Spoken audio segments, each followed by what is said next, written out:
kehadiran Dokter Warigit nih, atau yang biasa disebut Dokter Yongki. Menuju puncak.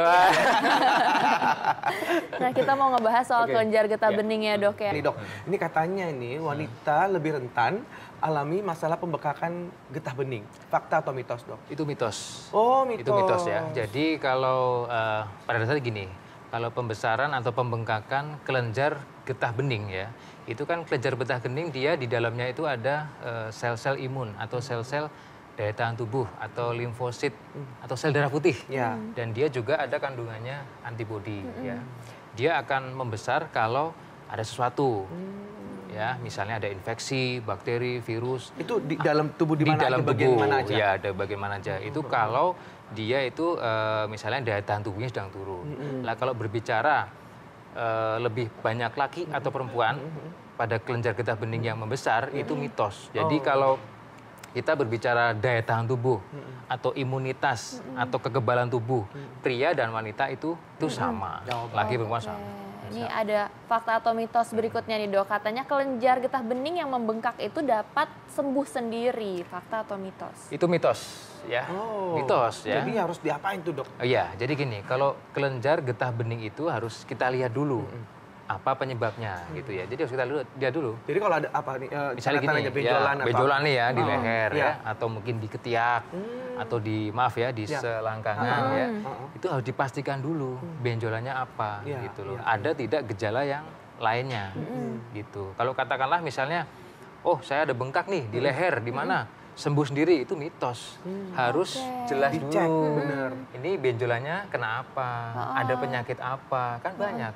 Ada bakteri, virus, katakanlah dia mungkin suatu penyakit misalnya TBC. Atau mungkin penyakit-penyakit yang lain. Itu bisa. Atau yang mungkin pemirsa saya kira takut ya.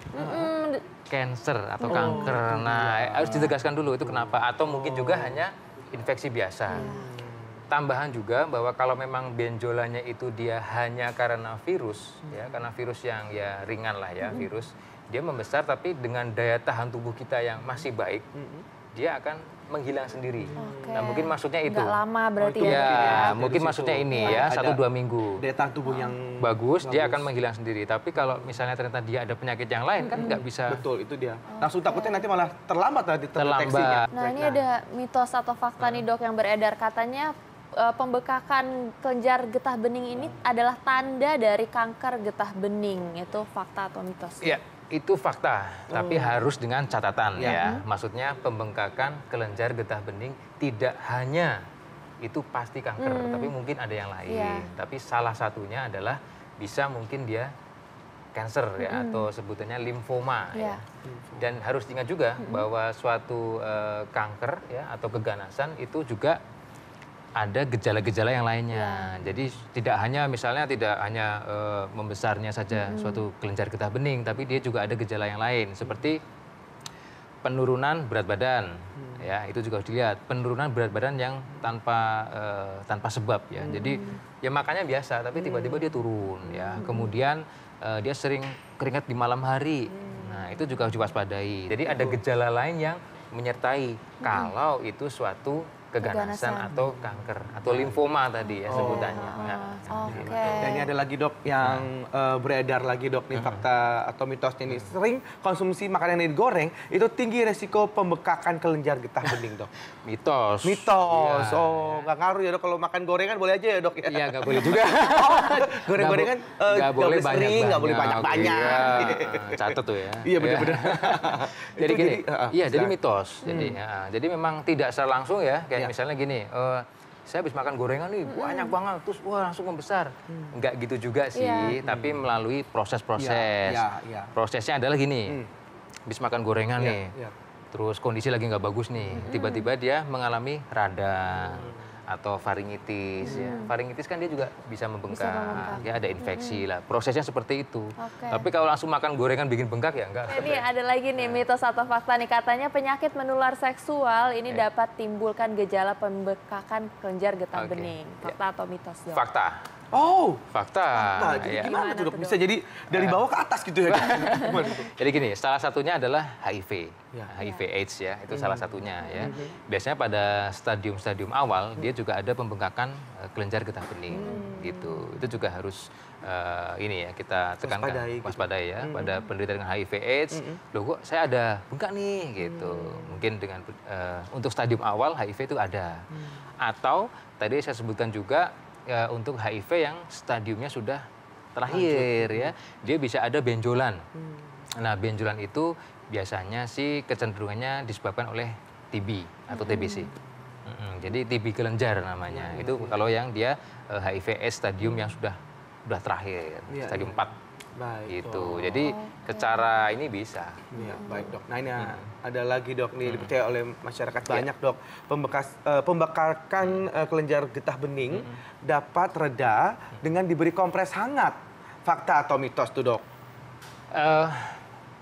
Fakta. Oh fakta. Jadi Fakta tuh, tapi Dok? gini ya, fakta tapi ada catatannya nih ya. Tetap ada ini ya. ada catatannya. Maksudnya itu mungkin untuk meredakan nyerinya jika itu bukan disebabkan oleh penyakit yang serius lah ya, disebabkan oleh kanker dan sebagainya. Nah, yang penting ini saya sekalian mau nambahin ya.